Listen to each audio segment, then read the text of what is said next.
தமிழ் உள்ளங்கள் அனைவருக்கும் இனிய வணக்கம். இது உங்கள் Tamil store channel. NEET exam எழுதி முடிச்சுட்டு இன்னைக்கு வந்து நிறைய மாணவர்கள் வந்து என்ன நடக்கும், நம்ம கட் ஆஃப் எப்படி வரும் அப்படின்னு தெரியாம இருப்பீங்க. பட் எது எப்படி இருந்தாலுமே நம்ம எழுதி முடிச்ச அந்த நீட் எக்ஸாம் 2025க்கு எழுதி முடிச்ச நீட் எக்ஸாமுடைய ரிசல்ட் அப்படின்றது விரைவில் வரத்தான் போகுது. நீங்க இந்நேரம் வந்து உங்களுடைய மதிப்பெண் என்னவா இருக்கும் அப்படின்றத உங்களோட ஜஸ்டிஃபை பண்ணி நீங்க ரெடியா வச்சு இருப்பீங்க. இப்ப நம்ம போன வீடியோல சொல்லியிருந்தோம். கட் ஆஃப் வந்து கொஞ்சம் ஸ்லைட்டா வந்து டிக்ரீஸ் ஆகறதுக்கு உண்டான வாய்ப்புகள் இருக்கு அப்படின்னு சொன்னோம். லாஸ்ட் இயர் கட் ஆஃப் என்னன்றதையும் உங்களுக்கு சொன்னோம். ஆனா, அந்த லாஸ்ட் இயர் கட் ஆஃப் விட சற்று இது குறைந்து தான் வருவதற்கான வாய்ப்புகள் இருக்கு. அதற்கு உண்டான என்னென்ன காரணங்கள் அப்படின்றது இந்த வீடியோல நம்ம பார்க்கலாம். ஸோ இது இல்லாம ஒரு சின்ன கிளான்ஸ் வந்து இந்த நீட் எக்ஸாம் எப்படி இருந்ததுன்றத நம்ம தெரிஞ்சுக்கிட்டா, எதனால கட் ஆஃப் வந்து குறைந்து வரும் அப்படின்றதுக்கு காரணங்கள் என்ன அப்படின்றது நம்மளால புரிஞ்சுக்க முடியும்.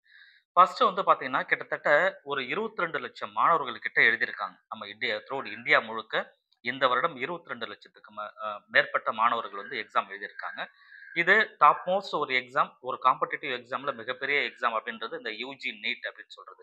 பிஜி நீட் கூட இந்த அளவுக்கு எழுத மாட்டாங்கன்றது உங்களுக்கு தெரியும். இந்த யுஜி நீட்ட பொறுத்தவரைக்கும் காம்படிஷன் ரொம்ப அதிகம் அப்படின்றதுனால, ஓவராலா நாளுக்கு நாள், அதாவது ஒவ்வொரு வருடமும் வந்து நமக்கு நம்பர் ஆஃப் அ ஸ்டூடண்ட்டோட எண்ணிக்கை, அதாவது அட்டெண்ட் பண்ற நம்பர் ஆஃப் ஸ்டூடண்ட்டோட எண்ணிக்கையானது அதிகமாயிட்டே தான் இருக்கு. இது அதிகமாக நம்பர் ஆஃப் சீட் என்னவோ அப்படியே இருக்கு. இதனால கட் ஆஃப் வந்து ஒரு வருஷமாக்கு இன்கிரீஸ் ஆயிட்டு தான் போயிட்டு இருந்தது. ஆனா, இந்த வருடம் வந்து பார்த்தீங்கன்னா, என்டிஏ வந்து ஒரு தரமான சம்பவம் தான் செஞ்சிருக்காங்க அப்படின்னு சொல்லலாம். காரணம் என்ன அப்படின்னா, நீட்டினுடைய கொஸ்டின் பேப்பர் டஃப்பா தான் பிரிப்பரேஷன் பண்ணியிருக்காங்க. மாணவர்களுக்கு இது டஃப்பா தான் இருந்திருக்கு. அதுவும் குறிப்பா வந்து பிசிக்ஸ் சொல்லவே முடியல. கண்டிப்பா வந்து டஃப் அப்படின்னு சொல்றாங்க. நாம ஒரு சர்வே வச்சிருந்தோம். அந்த சர்வேல நெறைய மாணவர்கள் அதான் சொல்லியிருந்தாங்க. நான் லாஸ்ட் வீடியோல கூட உங்களுக்கு நான் சொல்லியிருப்பேன். இது இல்லாம வந்து பயாலஜி அப்படின்னு பார்த்தீங்கன்னா, ஒரு லென்த்தி கொஸ்டினா இருந்தது. ட்விஸ்டட் கொஸ்டின்லாம் நெறைய வந்தது அப்படின்னு சொல்றாங்க. அதுவும் குறிப்பா பிசிக்ஸ்ல 45 கொஸ்டின்னா 45ல 40 கொஸ்டின் வந்து கிட்டத்தட்ட மாணவர்கள் வந்து வொர்க் அவுட் பண்ணி ஒரு மேத்ஸ் ஓரியன்டட் கொஸ்டினாவே இருக்கிற மாரி இருந்தது. வொர்க் அவுட் பண்ணி 1 நிமிடம் வந்து எழுத வேண்டிய ஒரு கொஸ்டின 3 நிமிடங்கள் வரைக்குமே எடுத்துக்கக்கூடிய சூழ்நிலைகள் மாணவர்களுக்கு ஏற்பட்டிருக்கு. டைம் பத்தல. இந்த மாரி நெறைய விஷயங்கள் வந்து இந்த டஃப்பா இருந்ததுக்கு சரியா நம்மளால மதிப்பெண் எடுக்க முடியாததுக்கு காரணமா அது வந்து இருந்திருக்கு.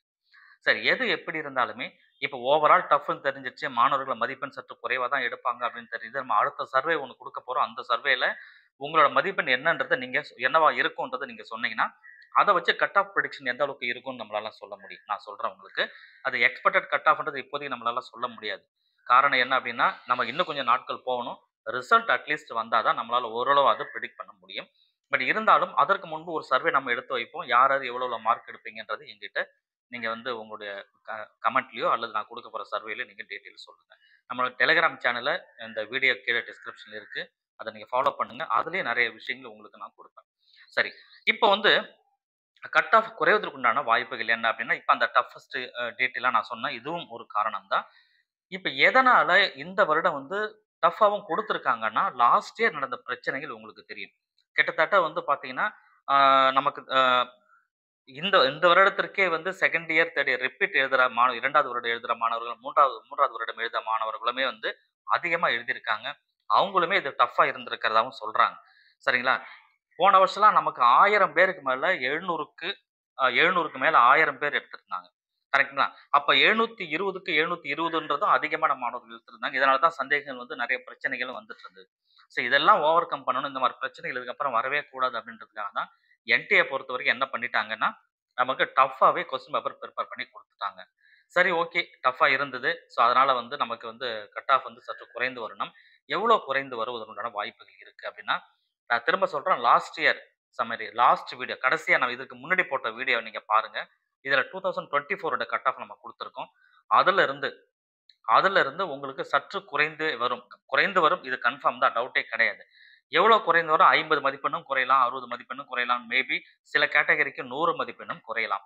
சரிங்களா? ஆனா அதுக்காக பரவால்ல, நம்ம சந்தோஷமா இருக்கலாம். குறைஞ்சிருச்சுன்னா நம்ம தான் சரியா எழுதலையே. மதிப்பெண் குறைஞ்சிட்டாலும், கட் ஆஃப் குறைஞ்சாலும் நமக்கு சீட்டு கிடைக்கும் அப்படின்னு சந்தோஷப்படவும் முடியாது. என்ன காரணம்னா, கட் ஆஃப் குறைந்து வருது அப்படின்னு சொன்னா, அது உங்களுக்கு மட்டும் கிடையாது. எல்லாருக்குமே தான் குறையும்.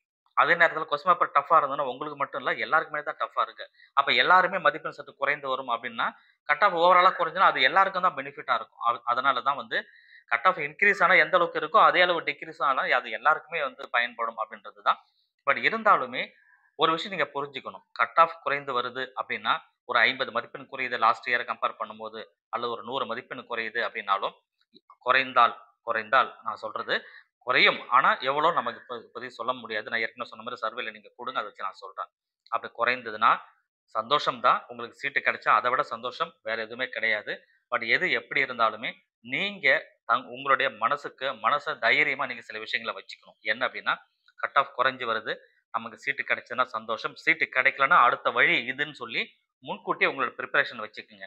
இல்ல சார் நான் எம்பிபிஎஸ் தான் படிக்க போறேன். எனக்கு அதுதான் முடிவு. கட் ஆஃப் குறைஞ்சுனா திரும்ப நான் வந்து எம்பிபிஎஸ் தான் படிக்கணும்னு நீங்க நினைச்சீங்கன்னா, ரிப்பீட் பண்றது பெஸ்ட்டு. தவறு கிடையாது. கட் ஆஃப் உங்களுக்கு குறைஞ்சு வந்ததுன்னா, அடுத்த ஆப்ஷன்லாம் என்னென்னன்றத நான் வந்து அடுத்தடுத்த வீடியோல சொல்லுவேன். நம்ம சேனல் நீங்க தொடர்ச்சியா பார்த்துக்கிட்டே இருந்தீங்கன்னா உங்களுக்கு புரியும். தேங்க் யூ ஃபார் வாட்சிங்.